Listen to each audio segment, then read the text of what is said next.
Stephen Kinnock. Thank you, Mr. Deputy Speaker. During this pandemic, we've seen the way in which business and the state are utterly interdependent. And yet, for a decade, the Conservatives have failed to recognise the potential and the desperate need for the government and enterprise to work in partnership, to drive growth, to create jobs and wealth, and to foster the more long-termist, resilient and inclusive economy that our country so badly needs. Take research and development. Our government is failing to match the OECD average of investing 2% of GDP in R&D and is nowhere near its own target of investing 3%.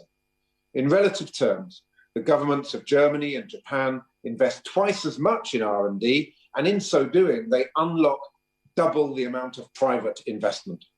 Take also the abject failure of the government to buy British.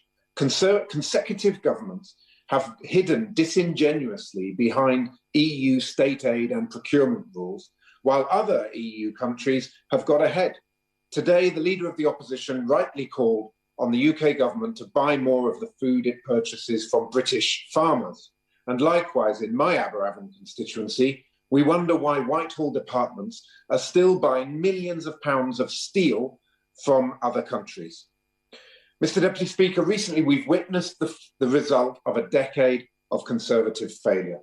UK manufacturing has dropped below 9% of GDP compared to being at around 30% in the 1970s, hurting communities and making us even more reliant on imports during the pandemic, not least on expensive PPE import deals, in some cases brokered by Conservative cronies who've utterly failed to deliver.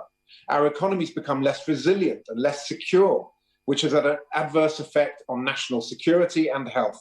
We have 57 critical national infrastructure supply chains that are dependent on China. The short-termist nature of our economy has also meant that we've become the European capital for hostile foreign takeovers, which are rarely in the national interest or in the interest of local communities. The government should also welcome the Shadow Chancellor's excellent proposals for 100,000 new start-up loans for SMEs to incentivise young businesses.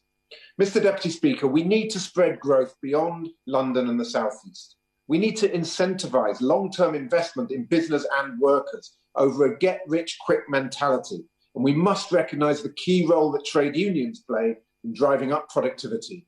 We need to give everyone a chance to have a stake in our economy. It's time for the state, employers and workers to join forces as partners for a new kind of growth and to build a united kingdom of purpose, patriotism and resilience. Thank you.